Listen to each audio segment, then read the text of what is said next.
আগের ভিডিও যেখানে শেষ করেছিলাম এই ভিডিও সেখান থেকেই শুরু করছি। আগের ভিডিওতে বলেছিলাম যে আমরা জানারদলি বাস স্টপে পৌঁছে গেছি এবং এখান থেকে আমরা কলোসিয়াম যাব, হয় বাসে করে যাব কিংবা ক্যাব বুক করে যাব। সামনে যে দেখছেন তাবাচি শপ সুভিনির, ওখানে আমরা বাস টিকিট পাবো। মানে বাসে ওঠার জন্য টিকিট আমাদেরকে এই তাবাচি শপ থেকে কিনতে হবে। আপনারা দেখছেন অরুদ্ধ তাবাচি শপে ঢুকছে টিকিট কেনার জন্য। টিকিট কাটতে গিয়ে পড়া গেল মহা বিপদে। কি বিপদে পড়লাম আর কিভাবে সেই বিপদ বা সমস্যা থেকে উদ্ধার পেলাম সেই সবটা পর্যায়ক্রমে এখন বলে নেওয়া যাক। যেহেতু এই অংশের ভিডিও আমরা করতে পারিনি বা করা সম্ভবও ছিল না, তাই সংক্ষেপে সমগ্র বিষয়টা আপনাদের সামনে রাখছি। তাবাচি শপে অরুদ্ধ গিয়ে জানলো যে ওখানে ওরা ক্যাশ ছাড়া অন্য কিছু নেয় না, মানে ক্রেডিট কার্ড, ফরেক্স কার্ড কোনো কিছু দিয়েই তারা ট্রানজাকশন করতে রাজি নয়, শুধু ক্যাশ দিয়েই তারা টিকিট দেবে। আর আমাদের কাছে পর্যাপ্ত পরিমাণে ক্যাশ টাকা নেই। নিকটবর্তী একটা এটিএম থেকে তাড়াতাড়ি করে গিয়ে আমাদের ফরেক্স কার্ড ব্যবহার করে ক্যাশ উইথড্র করলাম এবং তার জন্য অনেকখানি এক্সট্রা টাকা আমাদের খরচ হলো। টিকিট কেটে জানারদলি বাস স্টপে এলাম এবং সেখানকার ডিসপ্লে বোর্ডে তখন দেখাচ্ছিল যে কলোসিয়ামগামী যে বাস সেটা আসতে আর 15 মিনিট সময় লাগবে। প্রায় সব বাস স্ট্যান্ডেই এরকম ডিসপ্লে বোর্ড আছে আর সেখানে এই বাসের টাইমিংগুলো দেখিয়ে দেয়, কতক্ষণ পরে বাস আসবে সেটা ওই ডিসপ্লে বোর্ডে ডিসপ্লে করে। মানে মিনিট 5 অতিবাহিত হওয়ার পরে দেখলাম যে বলছে ওই বাসটাই আসতে 20 মিনিট সময় লাগবে। আরও 5 মিনিট পরে দেখলাম টাইমটা বেড়ে গিয়ে হলো 25 মিনিট। ঘড়িতে তখন বাজছিল 3:45, তার মানে 4:15 নাগাদ কি 20 নাগাদ বাস আসবে। আবার সেই টাইমিংটা বাড়তেও পারে। আমরা আশঙ্কিত হলাম। যেহেতু 4:40-এ আমাদের কলোসিয়ামে এন্ট্রি টাইমিং, তাই বুঝতে পারলাম যে আমাদের ইমিডিয়েটলি বিকল্প কিছু ভাবতে হবে, তা না হলে আমরা কলোসিয়ামে সঠিক সময়ে পৌঁছাতে পারবো না এন্ট্রি গেটে, এবং সেক্ষেত্রে আমাদের কলোসিয়াম দেখা হবে না। প্রসঙ্গত এই জানারদলি বাস স্টপ থেকে কলোসিয়ামের দূরত্ব মাত্র 3 কিলোমিটার।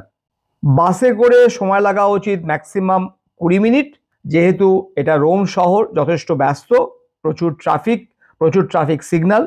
আর ক্যাবে করে মিনিট 15। এরকম একটা পরিস্থিতিতে আপনাকে সিদ্ধান্ত নিতে হবে দ্রুততার সঙ্গে, কারণ প্রত্যেকটা মুহূর্ত এখানে ইম্পর্টেন্ট। পরিস্থিতি অত্যন্ত জটিল বুঝতে পেরে আমরা ইমিডিয়েটলি 3টে ফোন থেকে 3টে উবের বুক করি, মানে উবের ক্যাব বুক করি। যে রাস্তাটা 15 মিনিটে পৌঁছানোর কথা সেটা পৌঁছালাম 25 মিনিটে। আমাদের 3টে ক্যাবের মধ্যে একটা ক্যাব পৌঁছালো প্রায় 35 মিনিট পরে। আমরা ক্যাবে করে নামলাম কলোসিয়াম সামনেই। আপনারা দেখতে পাচ্ছেন সেই ঐতিহাসিক বিল্ডিং, ঐতিহাসিক স্ট্রাকচার বলা ভালো। পিছনেই আমার কলোসিয়াম। আমরা এইমাত্র ক্যাব থেকে নামলাম, ক্যাব করে নিয়েছিলাম। এবার যেখানে আমাদের ক্যাব আমাদেরকে নামিয়ে দিল সেখান থেকে আমাদের প্রপার গেটে পৌঁছাতে হবে, এবং আমাদের যে টিকিট আছে সেটা কোন গেট দিয়ে ঢুকবো সেটাও আমাদের সঠিকভাবে জানা নেই। কলোসিয়ামে ঢোকার জন্য আমরা সিঁড়ি দিয়ে নামছি। সবাইকে বলছি একটু তাড়াতাড়ি পা চালিয়ে আসুন। চলুন দাদা চলুন। গ্ল্যাডিয়েটরের রক্তে লেখা ইতিহাসের সাক্ষী কলোসিয়ামের দিকে আমরা হেঁটে চলেছি এই মুহূর্তে। কলোসিয়ামের ভিতরে প্রবেশ করার অনেক রকমের টিকিট হয়। আমাদের যেহেতু এরিনা ফ্লোরে যাওয়ার টিকিট রয়েছে, তাই সবার আগে আমাদেরকে দেখতে হবে কোন এন্ট্রি গেট দিয়ে আমরা ঢুকবো। এই এন্ট্রি গেটটা দিয়ে আমরা ঢুকতে গেছিলাম, কিন্তু ওখানের গার্ড যারা রয়েছে তারা জানিয়ে দিল যে ওই এন্ট্রি গেটটা আমাদের জন্য নয়। ওই এন্ট্রি গেটের বাম দিকে এই যে গেটটা এখন দেখাচ্ছি, আমাদের যে টিকিট রয়েছে সেটা দিয়ে আমরা এই গেট দিয়ে প্রবেশ করতে পারবো না। আমাদেরকে আরও বাম দিকে, পিছন দিকে প্রায় যেতে হবে। আপনারা এই যে সামনের দিকটা দেখতে পাচ্ছেন ফ্রন্টাল ভিউটা, আমাদেরকে বাঁ দিক দিয়ে পিছন দিকে যেতে হবে। যাই হোক, আমাদের গ্রুপে যথেষ্ট বয়স্ক লোকেরা থাকা সত্ত্বেও তারা অত্যন্ত দ্রুততার সঙ্গে পা ফেলে এই গেটে যখন এলাম তখন ঘড়িতে বাজে 4:50, মানে we are late by 10 minutes. আমাদের টিম এন্ট্রি করছে কলোসিয়াম। ব্যাগ চেকিং হবে অ্যান্ড আমার team is entering the Colosseum. We are late by 10 minutes, 10 minute late হয়ে গেছে আমাদের ঢুকতে, but this people have allowed us, আমাদেরকে অ্যালাউ করেছে।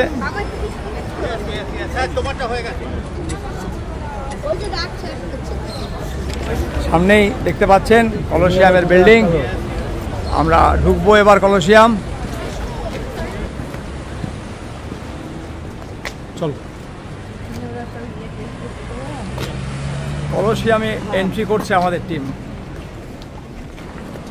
This is the last activity of our Europe tour. দেখুন Colosseum, প্রচুর মানুষজন বসে আছেন, আর এটাই হচ্ছে কলোসিয়ামের এরিনা ফ্লোর।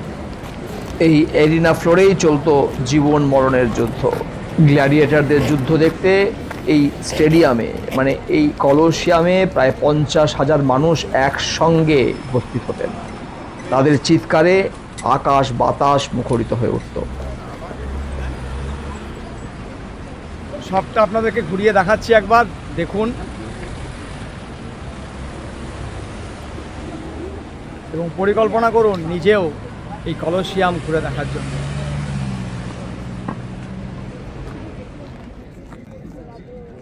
ইতিহাসকে ছুঁয়ে দেখার যে ভালো লাগা, সেটা এই কলোসিয়াম না এলে কিন্তু ইনকমপ্লিট।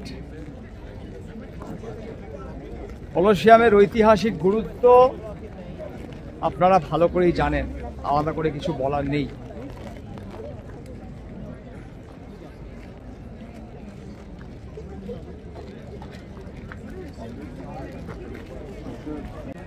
আজ একটা সময় এরকম একটা পরিস্থিতি তৈরি হয়েছিল যে আদৌ আমরা কলোসিয়াম ট্যুর করতে পারবো কিনা, কিন্তু এখন এই মুহূর্তে কলোসিয়ামের ভিতরে দাঁড়িয়ে দারুণ একটা শান্তি অনুভব করছি।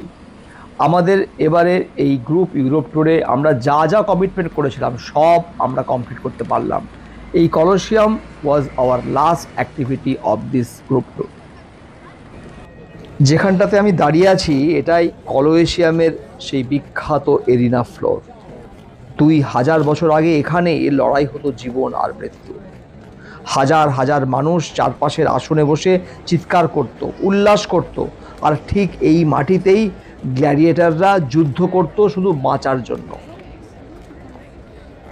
এটা ভেবে দারুণভাবে শিহরিত হচ্ছি যে এই যে আমি এখানে এখন দাঁড়িয়ে আছি, এই মাটি একসময় রক্তে ভিজে লাল হয়ে যেত। আমার মতো বাকিরাও নিশ্চয়ই একই রকম শিহরিত হচ্ছেন। আসলে এই জায়গাটা শুধু একটা পুরনো ধ্বংসাবশেষ নয়, এটা ইতিহাসের এক জীবন্ত নিদর্শন। এখানে দাঁড়ালে মনে হয় সময় থেমে গেছে, আর আমি ইতিহাসের ভেতর হাঁটছি।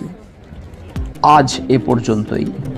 এর পরের ভিডিওতে থাকবে আমাদের এই ট্যুর সম্বন্ধে আমার সঙ্গে যে সাবস্ক্রাইবাররা এসছেন তাদের মতামত, এবং সেই মতামত থাকবে আনকাট, আনএডিটেড। ওনারা যা যা বলেছেন সবটাই আমি তুলে ধরবো আমার পরের ভিডিওতে। সামনের বছর মে মাসের প্রথম সপ্তাহে ব্যাকপ্যাকার্স নোটবুক আর একটা গ্রুপ ইউরোপ ট্যুরের পরিকল্পনা করছে। ইতিমধ্যেই আমি সে কথা আমার পূর্ববর্তী বেশ কিছু ভিডিওতে জানিয়েছি, এবং এই পরিকল্পনা আমরা করছি মূলত আমার অনেক সাবস্ক্রাইবার আমার সঙ্গে যেতে আগ্রহ প্রকাশ করেছেন বলেই। যারা আমার এই ভিন্নধর্মী গ্রুপ ট্যুরের ব্যাপারে সত্যিকারের আগ্রহী, তাদেরকে বলবো স্ক্রিনে দেওয়া নাম্বারে আপনার আগ্রহের কথা এবং আপনারা কজন আছেন সেটা জানিয়ে মেসেজ করে রাখুন। প্রয়োজনে সরাসরি আমাদের এই নাম্বারে কলও করতে পারেন। ইউরোপ এবং আমেরিকা ট্যুর সংক্রান্ত যে কোনো প্রশ্নের জন্য আপনারা স্ক্রিনে দেওয়া নাম্বারে আমাদেরকে হোয়াটসঅ্যাপ মেসেজ করতে পারেন। ধন্যবাদ। ভালো থাকুন, সুস্থ থাকুন এবং নিজেদেরকে তৈরি করুন যাতে নিজেরাই নিজেদের মতো পরিকল্পনা করে ইউরোপ এবং আমেরিকা ঘুরে আসতে পারেন অনায়াসে, ট্রাভেল এজেন্সিদের হাত এবং লুট এড়িয়ে। নমস্কার।